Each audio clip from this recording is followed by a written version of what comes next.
Vision செய்திகளுக்காக ஆனந்தி. விரிவான செய்திகளை காணும் முன் இன்றைய முக்கிய செய்திகள். முதலமைச்சர் ரங்கசாமி வீட்டிற்கு மீண்டும் வெடிகுண்டு மிரட்டல். ஜிப்மர் மருத்துவமனை மசூதிக்கும் மிரட்டல் வந்ததால் பரபரப்பு. மின்கட்டண கருத்து கேட்பு கூட்டம். புதுவையில் நிலவும் மின்தடை குறித்து பொதுமக்கள் கேள்வி.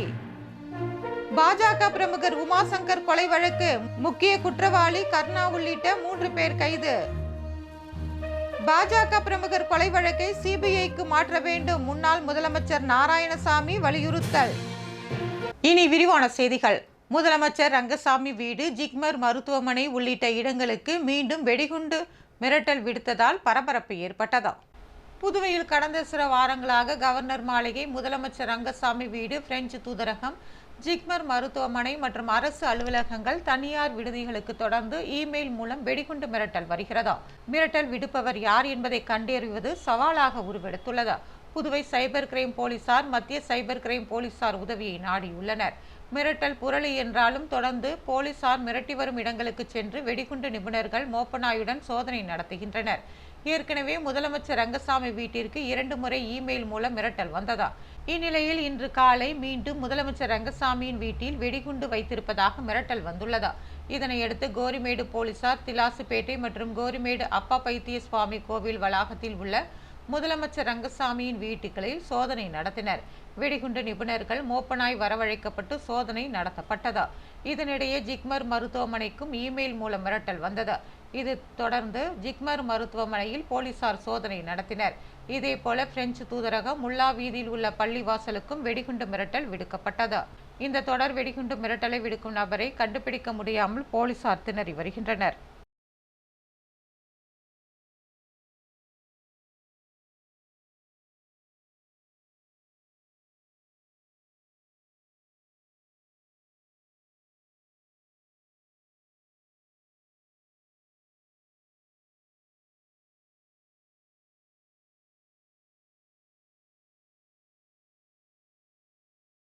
மின்கட்டண கருத்து கேட்பு கூட்டத்தில் அடிக்கடி நிகழும் மின்தடை குறித்து பொதுமக்கள் கேள்வி எழுப்பினர். கோவா மற்றும் யூனியன் பிரதேசங்களுக்கான இணை மின்சார ஒழுங்குமுறை ஆணையம் சார்பில் புதுச்சேரி மின்துறை 2025-26 முதல் 2029-30 நிதியாண்டு வரையிலான வருவாய் மற்றும் மின்கட்டண நிர்ணயம் தொடர்பான பொதுமக்கள் கருத்து கேட்பு கூட்டம் லபோத் வீதியில் உள்ள தனியார் மண்டபத்தில் நடைபெற்றது. ஆணையத்தின் தலைவர் அலோக் டாண்டன், உறுப்பினர் ஜோதி பிரசாத் ஆகியோர் தலைமையில் நடைபெற்ற இந்த கூட்டத்தில் சட்டமன்ற உறுப்பினர் நேரு மற்றும் பல்வேறு அமைப்பினர் பொதுமக்கள் கலந்து கொண்டனர். இதில் பேசிய சட்டமன்ற உறுப்பினர் நேரு, புதுச்சேரியில் மின்கட்டணம் என்ற பெயரில் பல்வேறு கட்டணங்கள் வசூலிக்கப்படுவதாகவும் இதன் மூலம் நூதன கொள்ளை நடைபெறுகிறது என்றார். தமிழகத்தோடு புதுச்சேரி மின்கட்டணம் ஒப்பிடப்படுகிறது என்றும், ஆனால் தமிழகத்தில் மின்கட்டணம் மட்டும்தான் வசூலிக்கப்படுகிறது, ஆனால் இங்கு அப்படி வசூலிக்கப்படுவதில்லை என்றார். புதுச்சேரியில் தடையில்லாமல் மின்சாரம் வழங்கப்படுவதில்லை என்றும், மின் பற்றாக்குறை நிலவுவதாகவும் அவர் குற்றம் சாட்டினார். இதனை சரி செய்ய சுதேசி மில் வளாகத்தில் உள்ள இடத்தில் துணை மின் நிலையம் அமைக்க வேண்டும் என்றும் அவர் கோரிக்கை வைத்தார். இதுவரை எந்த நடவடிக்கையும் இது குறித்து எடுக்கப்படவில்லை என்றும், புதுச்சேரியில் புதைவட கேபிள் திட்டம் செயல்படுத்தப்படவில்லை என்றும் அவர் கூறினார். மேலும் பொதுமக்கள் சிலரும் தங்களது கருத்துக்களை தெரிவித்தனர்.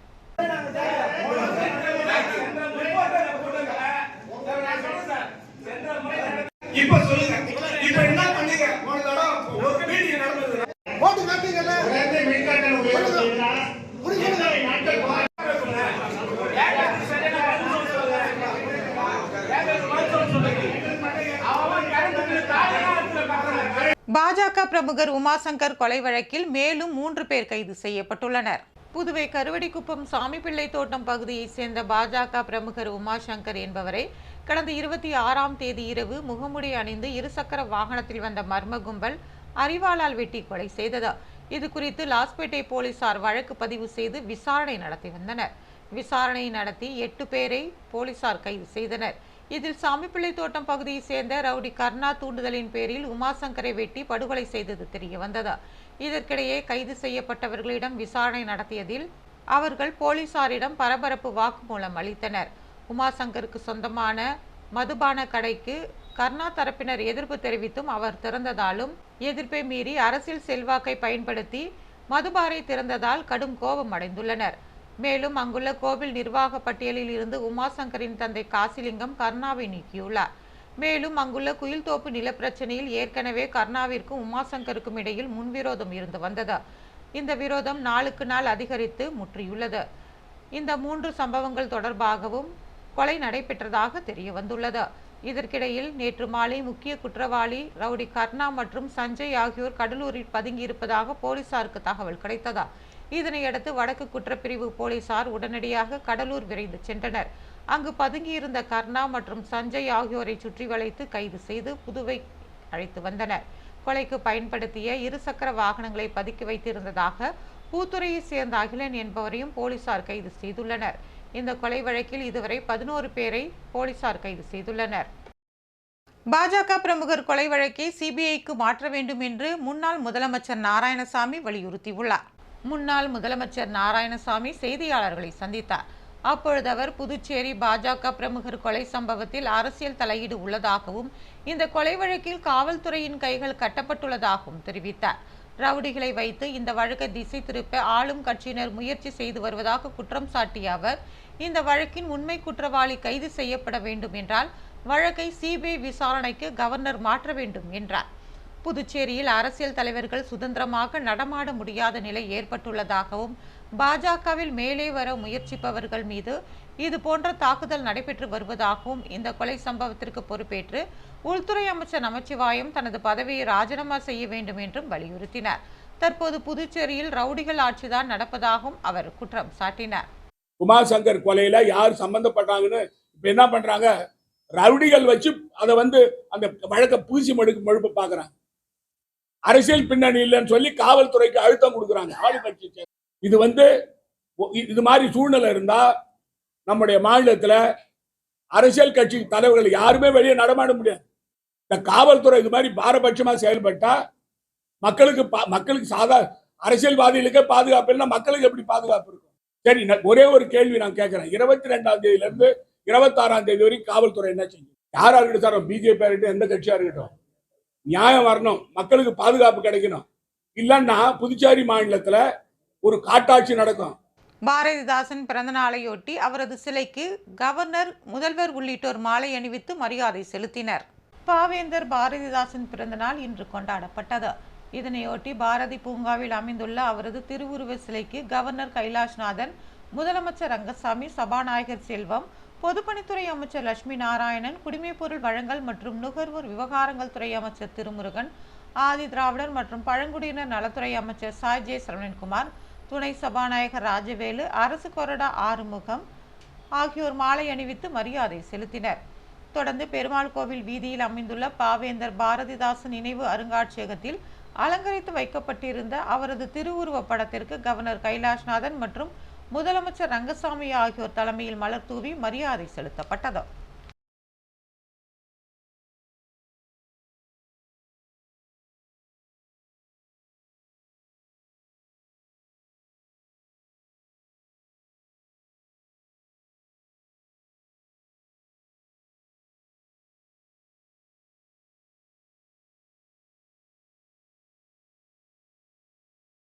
இயற்கைக்கு மாறான முறையில் சிறையில் கைதிகள் இருந்தால் 7.5 லட்சம் ரூபாய் இழப்பீடு வழங்க உத்தரவிடப்பட்டுள்ளது. தேசிய மனித உரிமைகள் ஆணைய கவர்னர் கைலாஷ்நாதன் புதுவை சிறை கைதிகளின் இயற்கைக்கு மாறான மரணத்திற்கு இழப்பீடு வழங்கும் கொள்கையை வெளியிட்டுள்ளார்.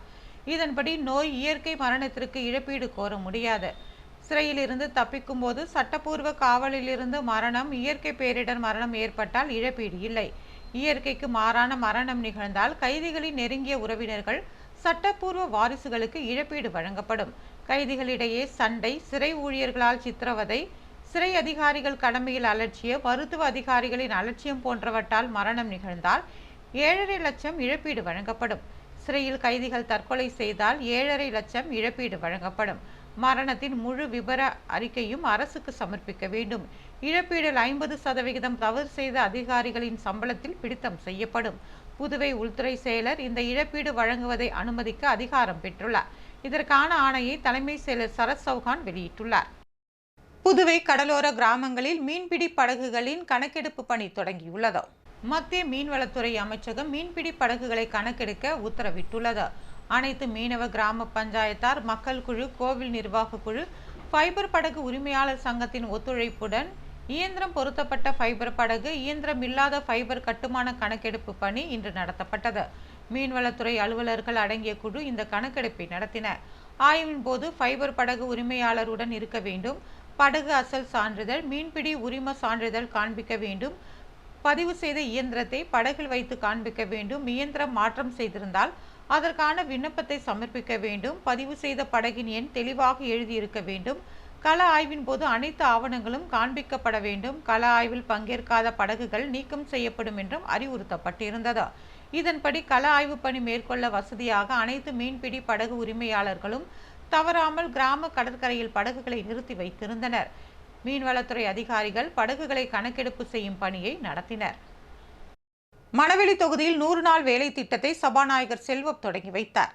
புதுச்சேரி அரசு வட்டார வளர்ச்சி அலுவலகம் அரியாங்குப்பம் வட்டாரம் சார்பாக மணவெளி சட்டமன்ற தொகுதிக்குட்பட்ட ஆண்டியர்பாளையம் பகுதியில் 29.52 லட்சம் ரூபாய் மதிப்பில் உப்பனாறு மேற்கு பகுதி கரையை வலுப்படுத்துதல், தவளக்குப்பம் பகுதியில் 4.58 லட்சம் ரூபாய் மதிப்பில் இரட்டைக்குட்டை இணை வாய்க்காலை தூர்வாறுதல், பூரணாங்குப்பம் பகுதியில் உள்ள பரசேரி குளத்தை 6.97 லட்சம் ரூபாய் மதிப்பில் தூர்வாறுதல் மற்றும் ஆழப்படுத்துதல் ஆகிய பணிக்கான பூமி பூஜை நடைபெற்றது. தொகுதி சட்டமன்ற உறுப்பினரும் சபாநாயகருமான செல்வம் பூமி பூஜை செய்து பணியினை தொடங்கி வைத்தார். இந்நிகழ்ச்சியில் வட்டார வளர்ச்சி அதிகாரி கார்த்திகேயன், உதவி பொறியாளர் ராமன், இளநிலை பொறியாளர் சிவஞானம், பணி ஆய்வாளர் கணேசன் உள்ளிட்ட பலர் கலந்து கொண்டனர்.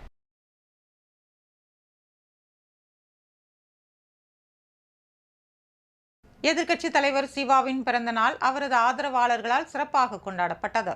புதுச்சேரி மாநில சட்டப்பேரவை எதிர்க்கட்சி தலைவரும் புதுச்சேரி மாநில திமுக அமைப்பாளருமான சிவாவின் பிறந்தநாள் விழா கொண்டாடப்பட்டது.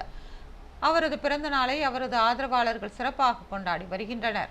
அதன் ஒரு பகுதியாக வில்லியனூர் பகுதியில் சட்டமன்ற உறுப்பினர் சிவாவின் பிறந்தநாள் விழாவை முன்னிட்டு தனியார் திருமண மண்டபத்தில் கேக் வெட்டி அன்னதானம் வழங்கப்பட்டது.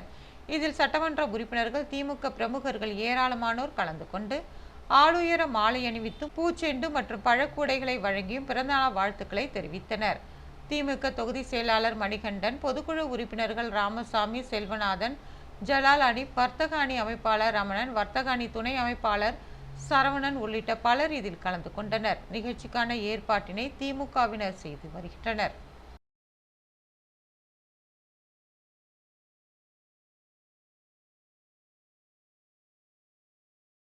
தீவிரவாதத்திற்கு ஆதரவாக சமூக வலைதளங்களில் பதிவிட்டு வருபவர்கள் மீது கடும் நடவடிக்கை எடுக்க வேண்டும் என்று சைபர் கிரைமில் புகார் அளிக்கப்பட்டுள்ளது.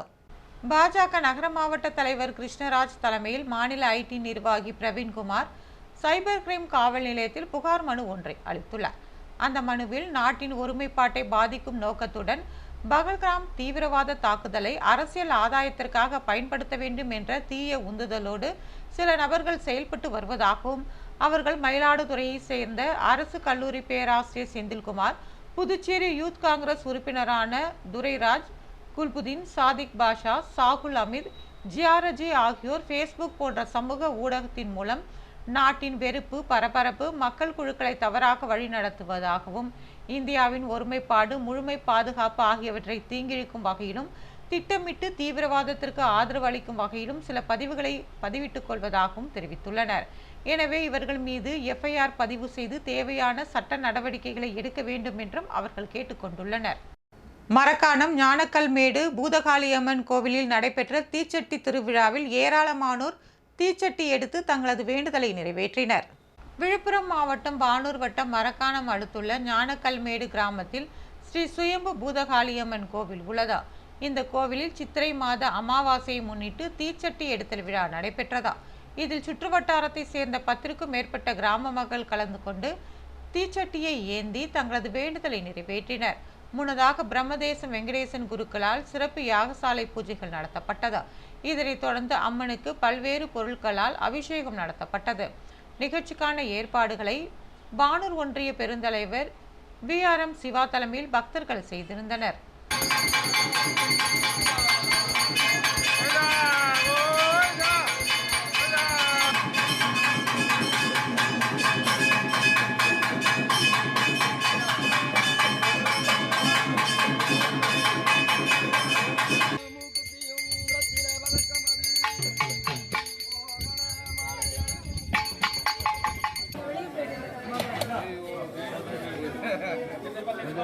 புதுவையில் இன்றைய தங்கம் மற்றும் வெள்ளி விலை விவரம். தங்கம் 1 கிராம் 8,980 ரூபாய். ஒரு சவரன் தங்கம் 71,840 ரூபாய். வெள்ளி 10 கிராம் 1,080 ரூபாய். மீண்டும் இன்றைய முக்கிய செய்திகள். முதலமைச்சர் ரங்கசாமி வீட்டிற்கு மீண்டும் வெடிகுண்டு மிரட்டல். ஜிப்மர் மருத்துவமனை மசூதிக்கும் மிரட்டல் வந்ததால் பரபரப்பு. மின்கட்டண கருத்து கேட்பு கூட்டம். புதுவையில் நிலவும் மின்தடை குறித்து பொதுமக்கள் கேள்வி. பாஜக பிரமுகர் உமாசங்கர் கொலை வழக்கு முக்கிய குற்றவாளி கர்ணா உள்ளிட்ட 3 பேர் கைது. பாஜக பிரமுகர் கொலை வழக்கை சிபிஐக்கு மாற்ற வேண்டும், முன்னாள் முதலமைச்சர் நாராயணசாமி வலியுறுத்தல். இத்துடன் செய்திகள் நிறைவு பெறுகிறது. வணக்கம்.